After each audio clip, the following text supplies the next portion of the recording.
This is Practical Pivots, the podcast for startup leaders, founders, and investors asking, how do we find that next wave of growth? Join me for sharp conversations with an eclectic ensemble of experts to guide companies to disrupt the undisruptible, turn setbacks into scale-ups, and transform plateaus into pivots. Today, I've handed the mic over to someone I deeply respect, my friend Suneet Bhatt. Suneet and I first connected as entrepreneurs committed to startups with deep missions, high growth potential, and a people-first leadership focus. Over time, I watched him evolve into one of the most thoughtful voices on purpose, leadership, and transformation. Today, he's a professor at Rutgers, where he teaches a course called Find and Evolve Your Purpose. He also serves in leadership roles with EOS and works across private, public, and nonprofit sectors. And most recently, he authored The Purpose Shift: How to Gain Clarity, Build Momentum, and Find Your Kirin, a guide for people who want purpose not as a buzzword, but as the operating system for their lives. In this episode, the roles reverse. Suneet asks questions I'm more used to asking others. We dig into how I think about practical pivots as a growth engine for startups, what getting stuck really looks like, and the frameworks I use when I bring on a founder or investor as a new partner. It's rare to have someone who can do real play-by-play on your own life and work. I hope you enjoy the role reversal and a survey session on so many of the critical factors to making startups go. Suneet Bhatt, welcome back to Practical Pivots. It is great to be here, and it's great to be here in this role. And actually, let's flip the script a little bit. I think, Steve, you've done such a great job of bringing expert perspectives, interviewing folks, highlighting the work that people do, and bringing them to your audience. And I love the fact that today we actually get to hear your story and the person behind the facilitation of all this other genius that you've brought to the crowd. So if you're ready, Steve, I'm ready to have a conversation with you and get to hear what you're about. Thanks so much for taking my chair. Appreciate having you back. I can think of nobody better to do it. Thanks, my day. And I am honored and I feel lucky to do this. So let's jump in. Let's start with what you've been up to, right? Over the past year, you've had an amazing journey from Verbio to sort of where you are now. Why don't you catch us up a little bit on what the journey's been like? Great. So leading up to the last year, I've been the CEO of Verbio, leading it from a couple million in revenue to 12 million plus, and an exit last year, which I'm very excited about. Super proud of the team, super proud of what we built, and really excited about the partners. They used to be Stage Capital, and now they are Edit Capital, to take this thing that we built and take it forward, which I think is a big part of every founder's journey, to want to see your baby survive. And so I transitioned the company, worked with the team to get it to the right place, and I've been working with kind of my favorite part of the founder community, those who are getting stuck right after you've had some initial success. I call it, you have the essence of product market fit as opposed to actual product fit, but it really feels like you have something brewing and there is no clear answer on where to go from here. And there are a million reasons you get stuck. And I feel like, having been a CEO, having been SVP of sales and marketing, VP of biz dev, growth, new product development, there are a few positions where you can see all of the categories of what leads to growth and what leads to growth stalling as this new position of chief growth officer. So I've been doing this on a fractional basis for a bunch of companies over the last year and really having an interesting and great time. I love it. That's amazing. I think you talk explicitly not about it being just sales or just revenue, but a holistic approach to growth where you need a broader perspective. How do you start peeling back the layers of where they're stuck and how to approach and unlock growth from this plateau that they may be on? Yeah, I think there's a couple phases. Number one is what the founder or the investor who's coming to me thinks is, everyone has a hypothesis. They're not talking to you for no reason. Like, things are going extremely well. We would like you to come in and tell you that's exactly how well they're going. They bring you in because things are stuck and they have a hypothesis. So I think we started a little on this, but there are three really big buckets, the way that I look at it, as far as ways that startups get stuck. And it's never just one of them. It's all combined, but there's usually one that's kind of got the blinking red light on it. And that is sales and marketing is the most obvious. Your sales channel no longer works. Your marketing channel, you're doing the same things. You're not getting as many customers. I think that's where everyone starts from. The second is leadership change, organizational, how you to develop out of what you were just doing. So you had one model that was doing something, or you were a founder who made it to success by putting everything on your shoulders at all the times.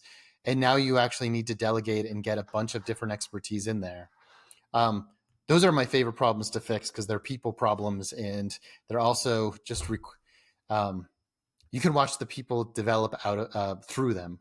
And the third is product, which is does your product still fit the market?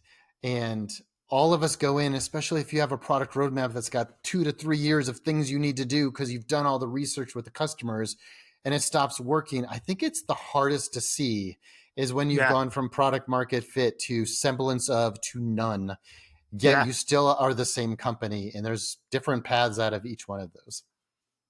I love that. Everybody talks a lot about product market fit, but nobody talks about product market still fit. Like that's kind of nice to hear you frame it in that way. And you come in, and what's really interesting is if folks were to rewind and listen to the way you answered just your introduction, there was a lot of we and team and just a lot of, your role and the way you've always approached CEO is to make sure the company's elevated and the people are elevated, not so much you, right? You are facilitating and making sure success happens. How is that different now that you are more in a fractional chief growth officer role or fractional executive role? Is there anything different from a mindset and just from an approach that's worth highlighting? Yeah, it's such an interesting way to come in as a fractional chief growth officer or more from a consulting side. So in general, I'm coming in with my team, and I will balance that out with experts who are vetted, who I've worked with for a long time, generally in sales and marketing side. So there'll be some team element that comes into it. But as all of us know, when you come in as a consultant, you are recommending solutions, which is why I really, as opposed to actually making them. And so much of adopting solutions comes from the fabric of culture and actually building this culture of trust so that we're all going to do it together. Because generally what happens is a new idea comes in, especially from the outside. And if it doesn't feel like it's our idea, there will be naysayers, and there will be kind of like the slow blockage of support in not having everybody all in. That when you have so few resources as a startup, you need that alignment. And so everybody wants the sales, the pivot, all of the natural marketing things, but the work behind it to actually make it work is so important that it's cultural and we-based. And it's easy to coach, but it's harder to implement if you're coming up with the idea from the outside and working. I can imagine. So, and it's different because as the CEO, at the end of the day, the buck stops with you. If something's not happening, there's really no excuse for it not happening. It's your leadership. But as the coach and the partner and the partner executive to the CEO, you're, instead of carrying everything, you're being the one helping them carry it differently. And part of that dynamic is seeing whether or not they are coachable. So what do you look for?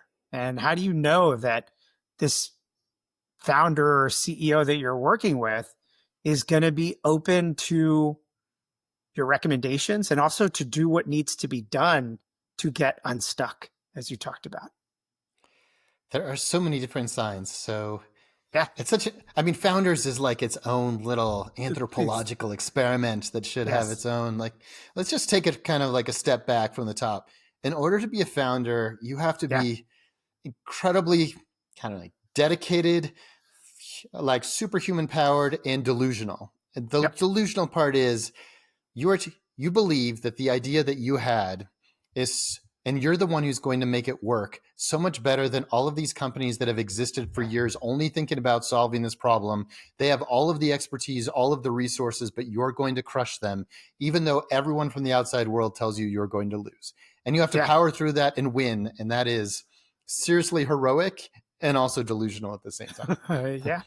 You're right. You have to be delusional. That's that what people don't understand from a founder's perspective, and look, I've always been the partner to the founder. And the thing I always struggled with and probably got wrong more often than right was that balance of the thing that got them here was that conviction, stubbornness, doggedness, self-belief. How do you then tell that person after they've proven that when everybody else said they were wrong, they were actually right? Well, now you might actually be wrong and you might need to think differently. And being able to balance that and do that with credibility is hard. What I think is great about your perspective is you've now been in both seats. Do you think that helps? I think it definitely helps. And so Yeah. the thing I'm looking for is the founder, either they're coming on their own or their investor has said Steve might be a really good person for you to talk to, but they still want to talk to me. So Yeah. the first is you can tell if they're interested and they want to talk. I think the second is if you go back to them 3 times and you've had different discussions, Yeah. but they're repeating the exact same talking points as if you didn't have the last 3 discussions, that is a key sign that you kind of have the founder lock-in, where it's hard for you to get out of your own Yeah. uh, uh, the smoking the hopium, as we call it. It's just coming right at you. No matter Yeah. what you say to them, there is no negative. There is just, this is why it's all going to work. And the third is sometimes I'm extremely surprised because you might hear these things and what truly tracks is their action afterwards. So they might, Mm. I've had so many thinkers who think different than me. So I am clearly a verbal thinker. I'm an extrovert who gets the ideas out and then I test them in the market by talking to people, and all of a sudden they come back and I'm like, that's not really what I was thinking.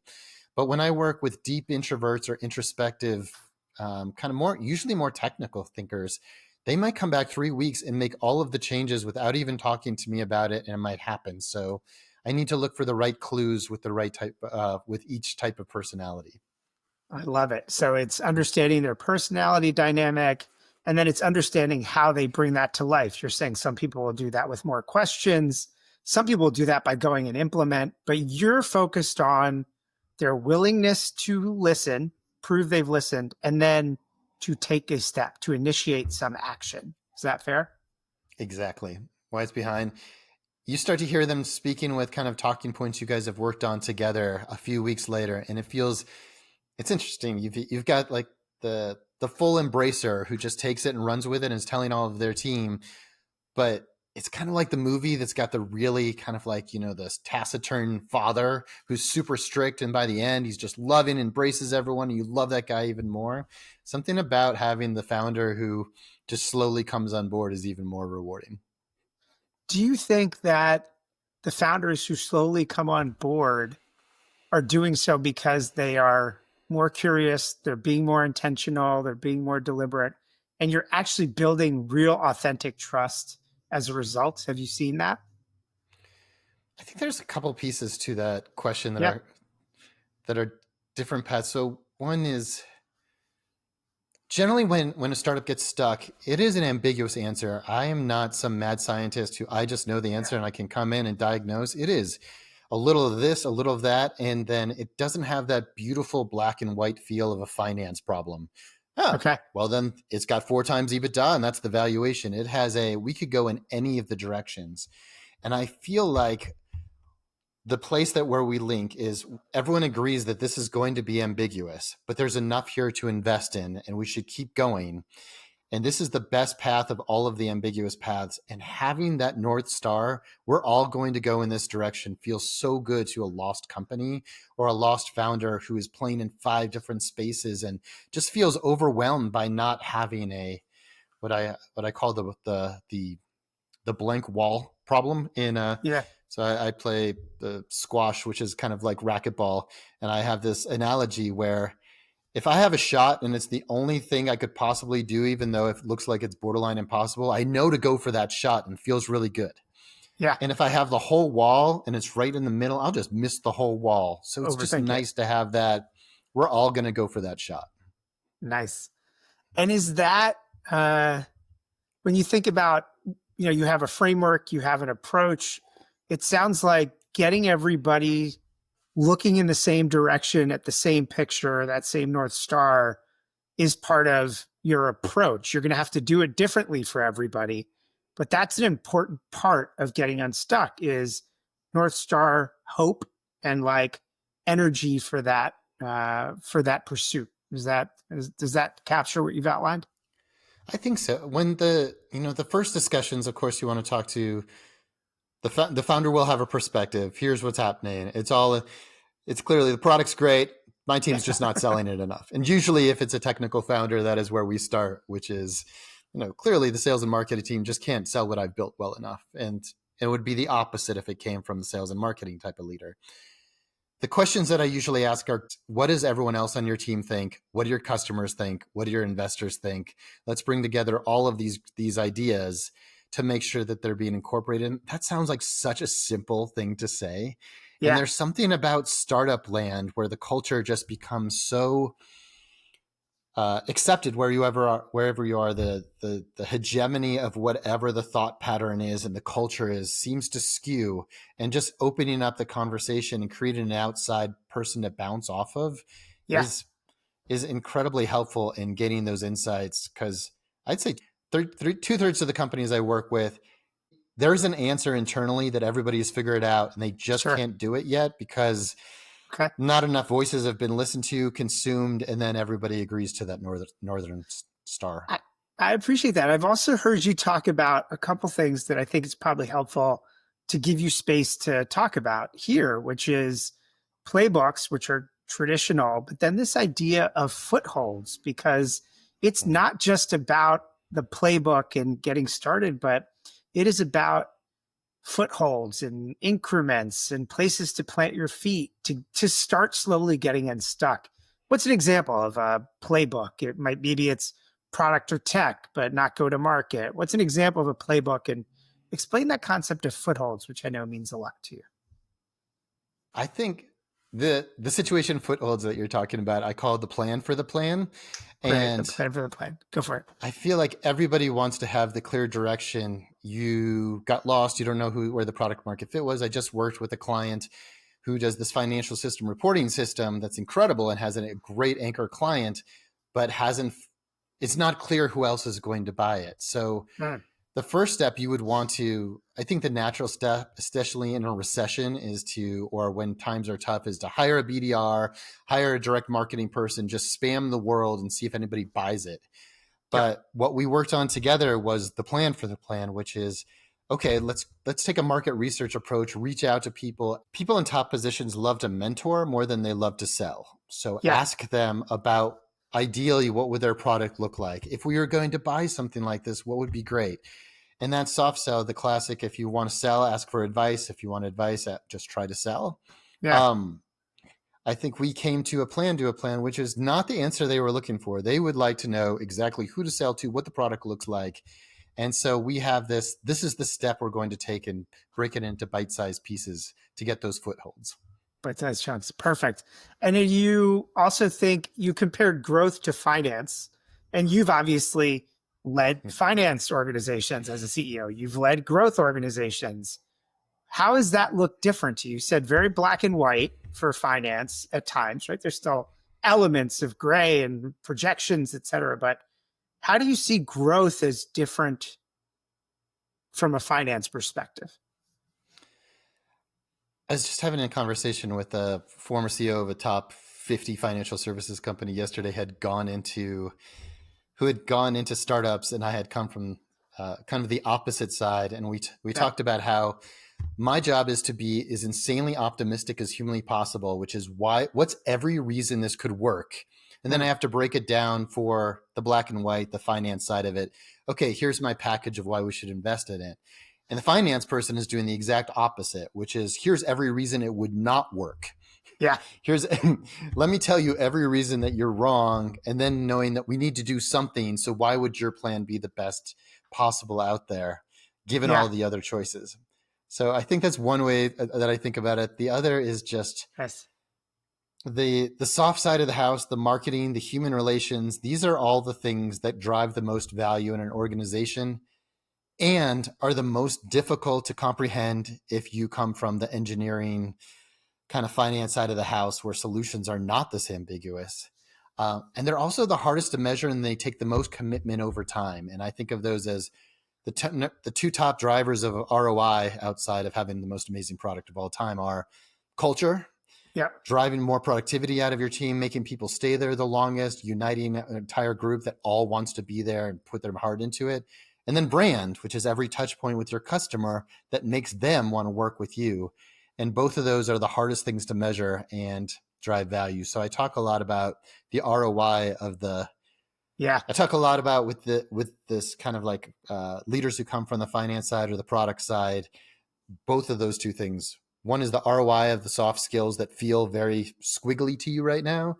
Yeah. And the second is this is what it's going to take for you to accept these ideas. It's going to feel ambiguous. It's Yeah. going to feel too bold. Everybody has an opinion on marketing, but nobody gets to have an opinion on the code. So you need to align and go with the best practices are directional and iterative, which is not super comfortable for a lot of leaders.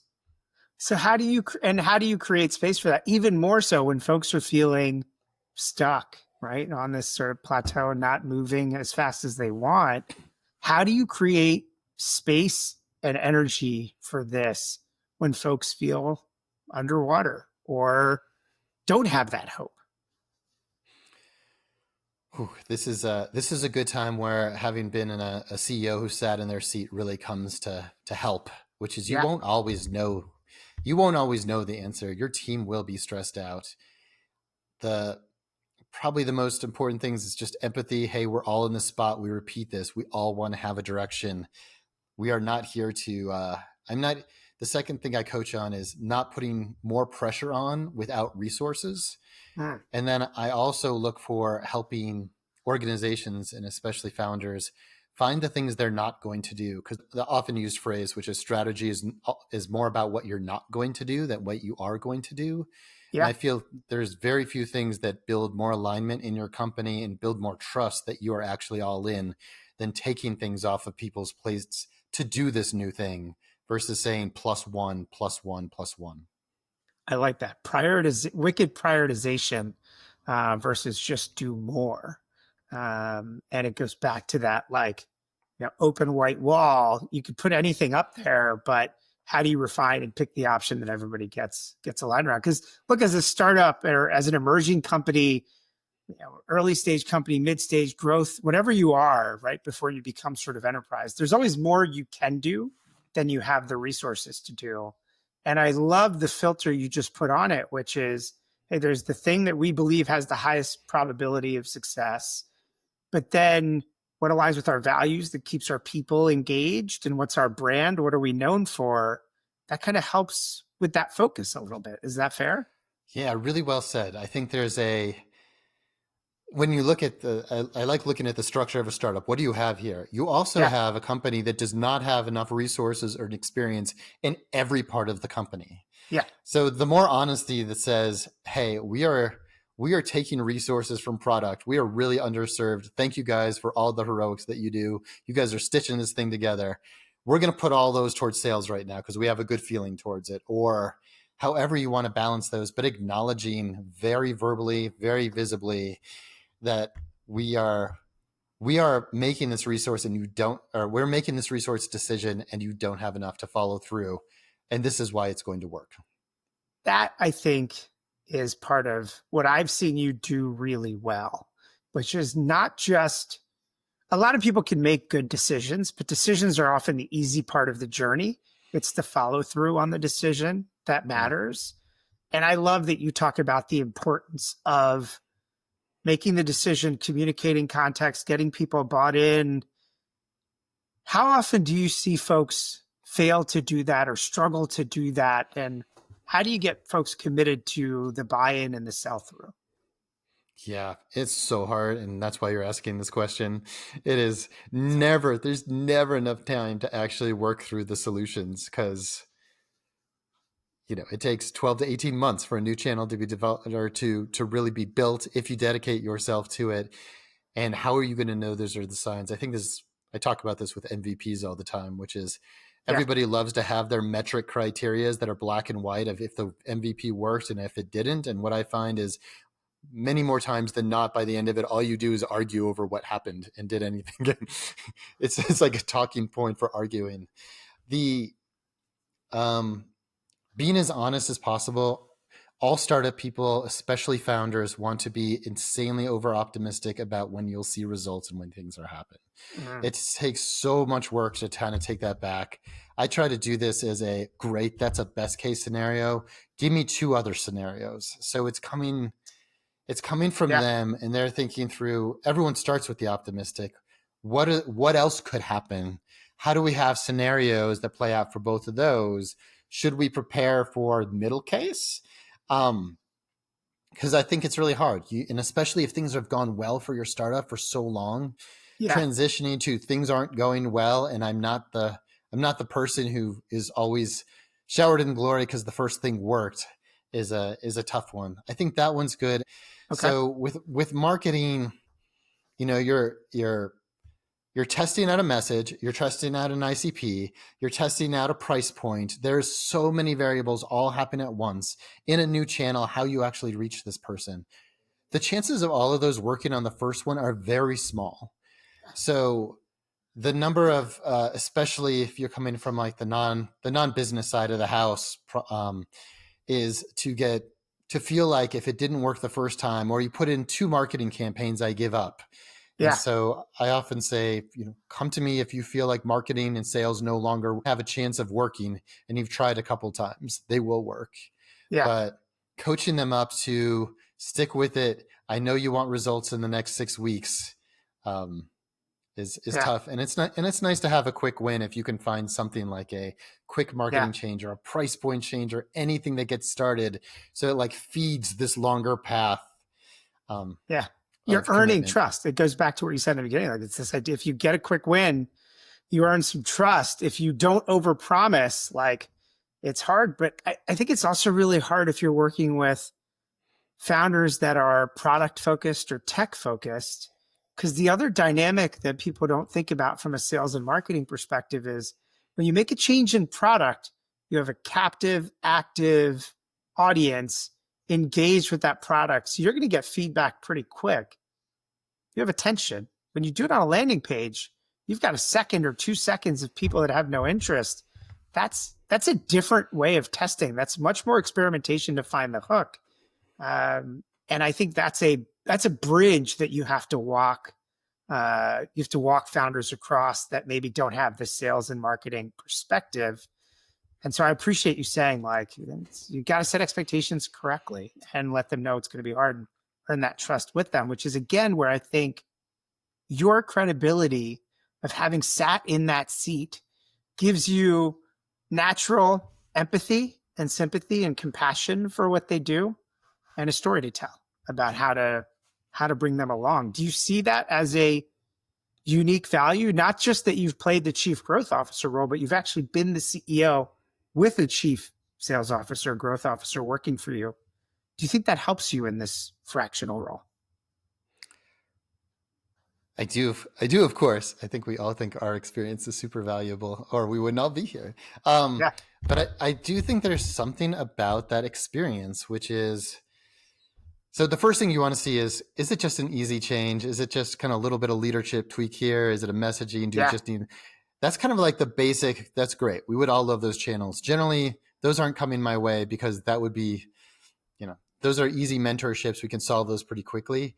The mid-level is kind of the, hey, we need to do what we'll call a minor pivot, a reasonable pivot. I call them practical pivots. Which is,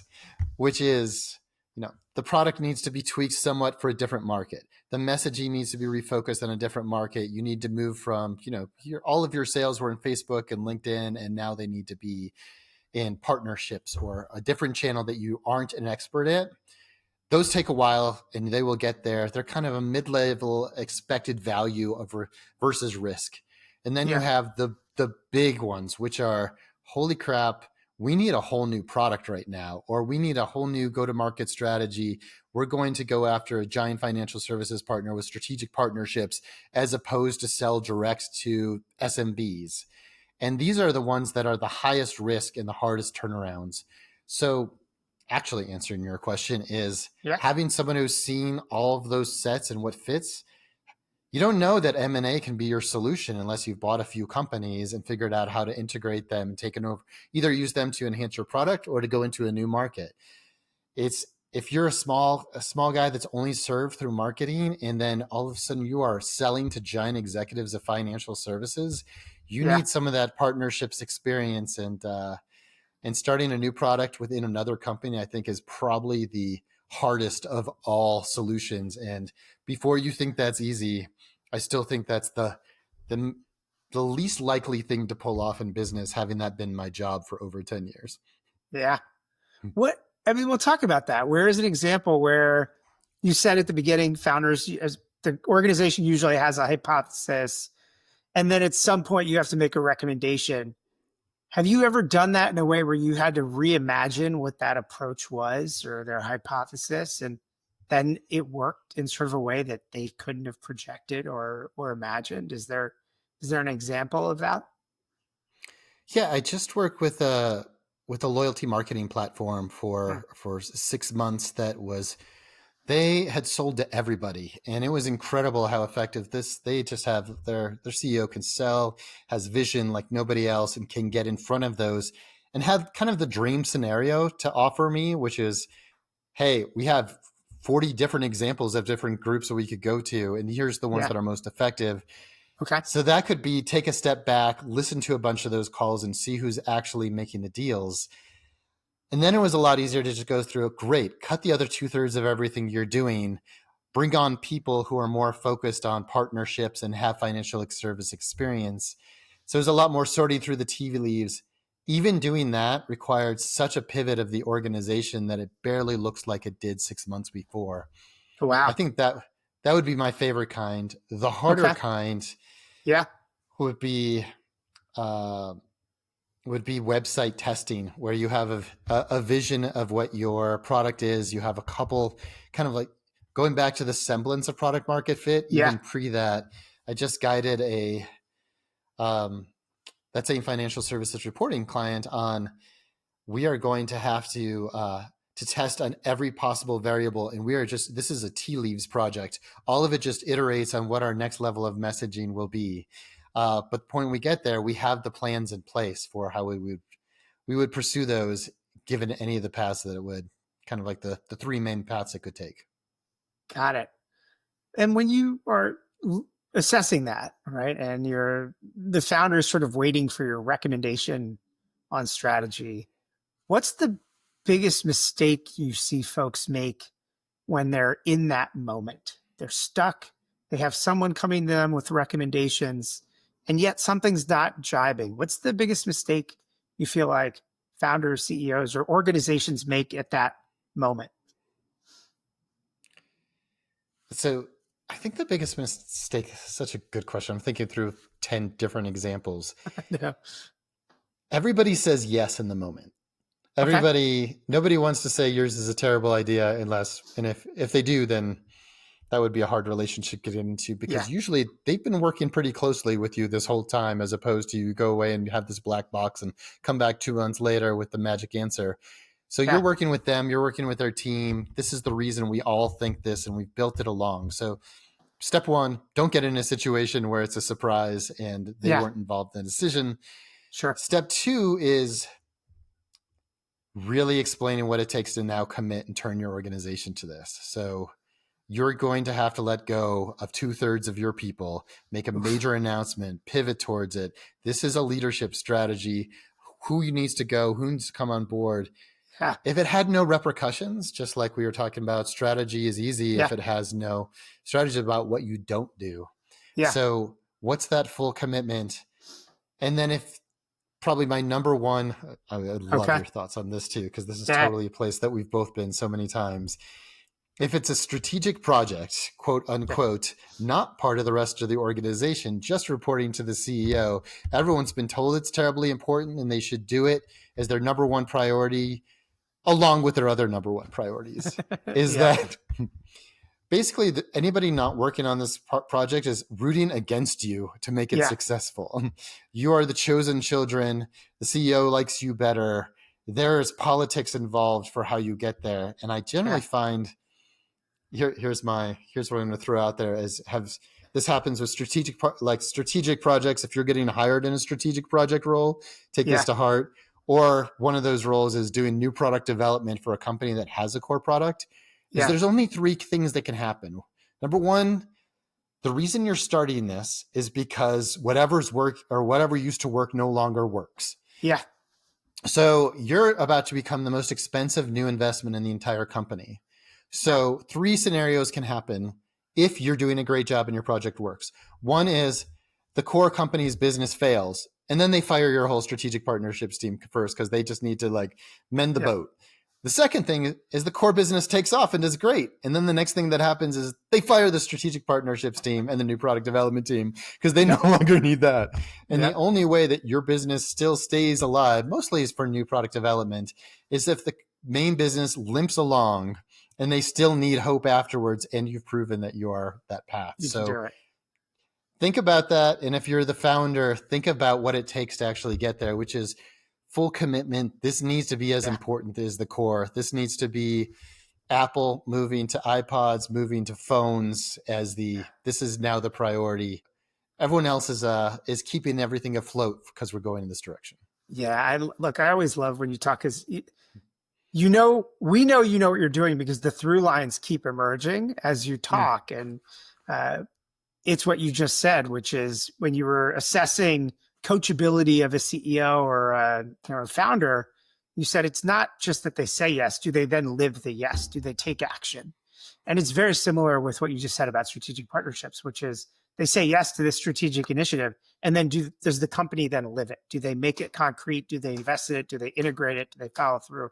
So it's like say the yes and then live the yes, right? Like live the yes day to day, which I think is which makes a lot of sense, right? You could tell how much somebody appreciates you, not based on how much they tell you they love you, but how much time they spend with you and how much they show you, right? Which I think is neat. Let's imagine just one more second on that, which is imagine just how hard that is. As you know, you've done every job, and then someone tells you that your job is to stop doing 50% of what you're doing, and 50% of what you're doing is responding to your team or to customers or to have all these ongoing reports that everyone said was super important. And generally, what I find is everyone just adds to it, and that's part of the back to the original theme. Constant ongoing prioritization is really, really important. And having that knowledge of like understanding what the team is. And you said it, if people were to rewind again, they would hear you say like, we're taking these resources. Thank you, product team. You've done great work. You've been heroes. We're taking this work from you. We're moving it over here because we have to increase sales and marketing. We have this idea, but nobody helps people walk across that bridge. Sometimes people won't even build it. Sometimes people build it, but they won't walk people over it. I love the fact that you say, hey, if you're going to make a pivot, right, one of the things you have to do is walk people through that journey so that they're brought along for the ride. Let's change for a second. Talk to me about, so the CEO, there's all this innovation, there's all this change coming in. Likely you are taking on some of the roles of that CEO had. How do you help that CEO get comfortable and not fall back, but step back and lean forward into something new that helps them grow? Yeah, that part is actually a lot easier than you would think, which is you let them do their strengths and take away the stuff that they don't like to do as much. And all of a sudden they're twice as happy. And, super sales CEO is out there selling like crazy, and I can run the operations or find someone else to replace them to do that hard part. Or they're amazing at doing product and technical innovation. And they're like, please, somebody that I trust, I can't give this up until somebody is running it. So I think that half of the easy mind of just finding them in getting people to a state of flow, which is particularly hard as a CEO, because as everyone says, the job of a CEO is to do everything well, to do something you have no idea how to do really well, learn how to do it, be deeply uncomfortable. And the point that you get comfortable, you pass it off to somebody else who's actually an expert in it. And then you're uncomfortable again. Yeah. So making people really love their work, giving them a mission, a North Star, and letting them work on what they love to work on and where they have the most impact are Yeah, two of the things I look to try to help with. that's beautiful because look, good managers will say that for their teams, right? But I think it's unique for somebody to say that for the head of an organization, which is, hey, CEO, I'm going to make it okay for you to continue to reinforce and focus on the things that your unique genius for our organization. And give me all the rest. I'll take it and figure out where it goes, right? Yeah, it's a really lonely chair, but really the advice you're getting generally as a CEO is from people on your team, from customers, and from investors who all have a very clear stake in listening to and what you're saying. And so having a trusted partner just to bounce ideas off of, if you haven't had one for a while or don't have one naturally in your organization, is just it's important. Makes you feel sane and and helps you flush through it too. Look, nobody talks about how lonely it is to be a CEO. And so I think that's something you hit that is important, which is for them to bring in somebody who is untethered by sort of those other obligations. Your job is just to make the company and that CEO successful. That's kind of how you see your role, which is powerful and something that I think not a lot of CEOs have the opportunity to bring in that sort of partnership. They're either getting demands from their employees or pressures from their board. At times you have a peer group, but at the end of the day, they're not in your business, right? Which is this like having a peer trusted confidant within your organization, which is powerful. And as a coach, because you also do a lot of coaching, which is and you've had a lot of coaches and I've had a lot of coaches, which is they get your business, but they're not tied to it or to the results. And so you have an open ear, somebody who's been there before, who can give you strategic guidance, but it's really different when they own the results with you. Yeah, I think that's fair. It's a unique thing that this world has, I think that's why you've seen the rise of fractional in these capacities. It maintains some objectivity, maintains some obsession and focus on progress, right? And the metrics and on service support. So I'm a huge fan of that, of the fractional role. And I think it makes a ton of sense to see it explode in every sort of part of the C-suite. As a recovering marketer and growth officer myself, I see the value in what you do. I'd love, what I think is interesting is you have interviewed 140 plus folks, right? Which is pretty incredible. Maybe we could take a minute and talk about what sitting in your seat, not as the chief CEO or the chief growth officer, but as the host interviewing 140 plus people. What are some of the big takeaways and some of the big moments that still resonate with you? There are a few you want to talk about, maybe some myths folks have busted, what has influenced your approach to growth, lessons. What's some of the big takeaways for you? Thinking through 140. So I've been trying to think of themes that stick out. Yeah, let's go for it. So I think the number one, like a couple of the top themes are, first, the most fun people to talk to are the ones who are totally obsessed with their customers and they think of them as heroes. Yeah. So much of the work we've just been talking about is, you have a product, you had an idea and it no longer works. So you have to find a new customer. So you have to become obsessed about them. But the ones who come in and they think about not just where they started, but what they've changed to. And so I have a couple examples that I think of a lot. One of my favorite examples is I interviewed the CEO of Gooder Sunglasses, which have since taken off like crazy. But I asked him how he came up with, his price point. They're so cheap. He said, the first thing I thought of was I started the whole business model around this price point for people who wanted good sunglasses who couldn't afford them. And I went to China and I said, it's going to cost $25. Who can make this? Nice. What an interesting way to work backwards. Wow. Yeah. And he thinks about it all the time. And he just talked about kind of like how he's thinking about the next steps with his customers. Same with investors. The ones I just did a project with Straylight Capital. that they focus on founders in this weird space between 3 million and 10 million that the investment community does not love, which is where we Yeah. live. Yeah. You actually introduced me to them a ways back, and They're how wonderful. unique. They think about what are these founder needs all the time, and they think of us as the cool kids, which is very unusual in the investment land. We are not Yeah. considered the cool kids. Yeah. Adam Burrows, who I just interviewed, loves Colorado small seed companies. Joey Andy, who I interviewed, loves he loves IT, he just loves IT security and wants to do the right thing for the company of that size and can introduce everyone to someone afterwards. So it can come from the Love it. product side, and it can come from the investor side, but they talk to customers all the time. And I know that this is like the mantra of what's good marketing, what's a good executive is to listen to your customer, talk to them. In my experience, nobody does that. It is such a rare skill. And the reason people talk to about it so much is because it's really hard to do. You have Yeah. a million things on your plate. It's optional. No board member is always going to say, "Hey, did you talk to 20 customers this month?" Yeah. And it's going to be really hard to know where your business is going and how relevant it is unless you do. Oh, it is. So that's kind of one. Yeah. No, please. Well, just a quick thing. The work you did with Straight Light is really great. And I love how you took that. You know that they are fans of the 3 to 13 million because y'all came up with calling everybody the magnificent middle. So like you know that they love that group and there's pride in that. And so nice work on that. Thank you. It's pretty easy to reflect it back on people you respect. Man. It's the Please. easiest part. So the second thing that I really picked up from podcasts is how much I like to talk to ongoing learners and all the different forms that this comes in.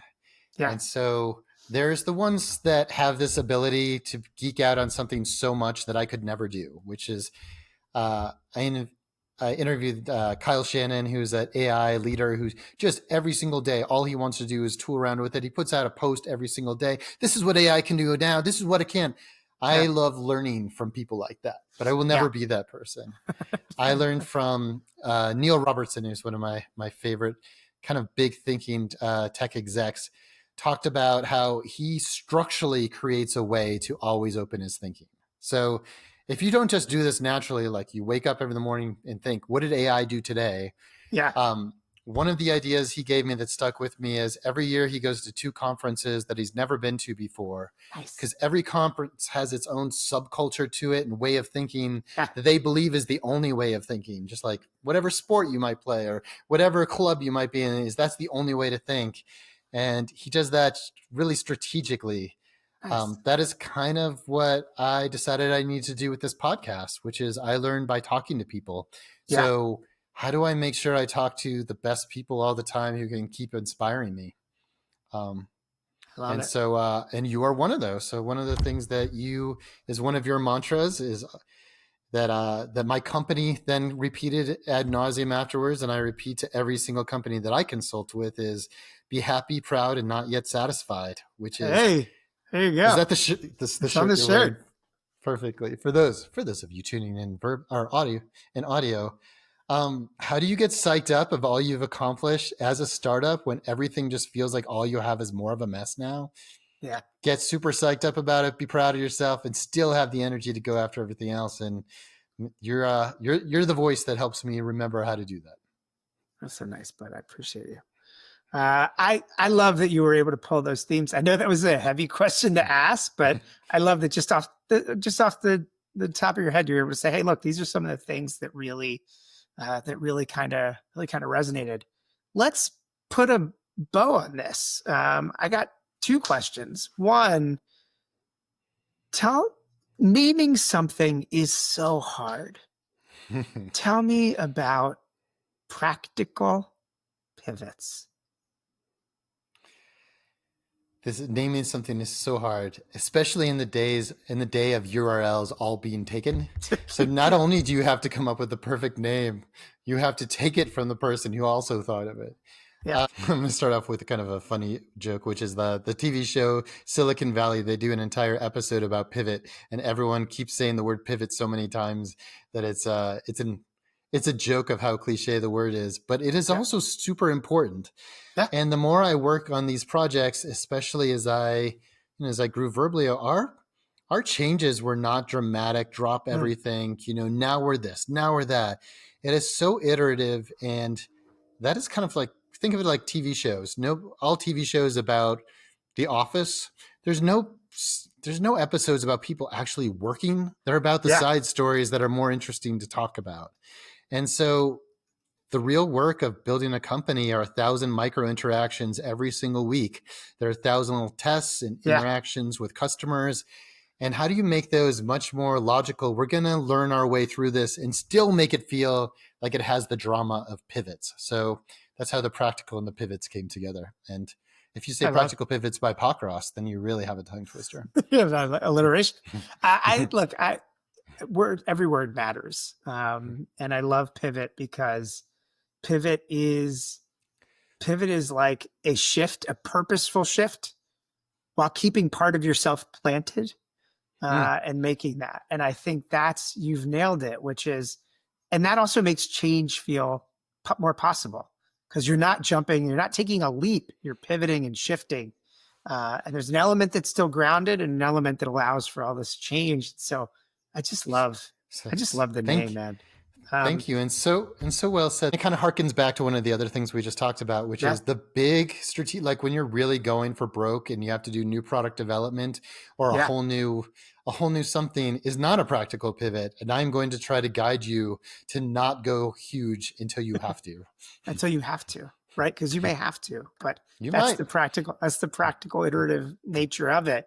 Any closing words, but for a founder listening right now, feels stuck, maybe a question they should ask themselves, or what's something you want to leave the folks listening with? I think I want to leave you with, I love these problems. I've lived them. I want to do them. If it was easy, we would have chosen other paths, which are much more lucrative and sure paths to success. But this is exciting, building something that's never been done. And then it comes with more challenges that can be imagined. So anytime you're looking for a conversation or just someone to bounce ideas off of, I'd love to hear from you. I love it. Well, Steve, thank you for your time. Thank you for joining me on Practical Pivots. It's wonderful to have you. Thanks for inviting me to do this. And it makes my day that we gave you an hour so people could hear your perspective and understand your experience, the value you bring, and why you're the best person to usually be sitting in this seat facilitating this kind of conversation. I appreciate you.